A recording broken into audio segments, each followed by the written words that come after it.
गत 19 तारिख शुक्रवार संध्या 21 तारिख अपराह्न पर्यंत कलाहांडी स्थित सरस्वती शिशु विद्या मंदिर बालाजी विहार ठारे विभाग स्तरीय वंदना अभ्यास कार्यशाला अनुष्ठित हो जाइछि। कलाहांडी विभाग विभिन्न संकुल 92 जन भौणी और 26 जन भाई उपस्थित थिले।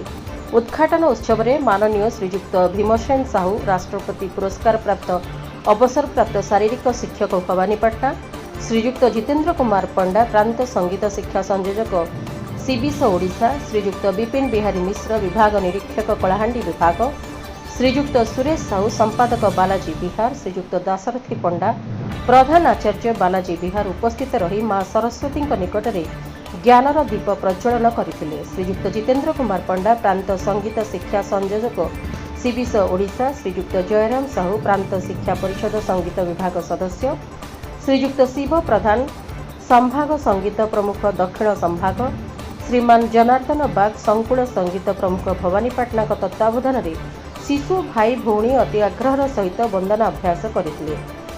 समारोह उत्सव में माननीय श्रीजुक्त सुकांत बेहेरा संभाग संयोजक दक्षिण संभाग सीबीएस ओडिशा, श्रीजुक्त रूपसिंह राउत सभापति दक्षिण संभाग, श्रीजुक्त दुष्मंत रथ दक्षिण संभाग संपादक, श्रीजुक्त अशोक सिंह संकुल प्रमुख भवानीपाटना, डॉक्टर प्रिया शशिधरन सभापति बालाजी विहार, श्रीजुक्त रघुराज पट्टनायक पूर्वतन संपादक बालाजी विहार उपस्थित रही उक्त वर्गटी सुचारू रूपे समाप्त करथिले। कलाहांडी रजनीकांत मिश्र रिपोर्ट, रिपब्लिक ओडिशा, साधारण लोकଙ୍କ स्वर।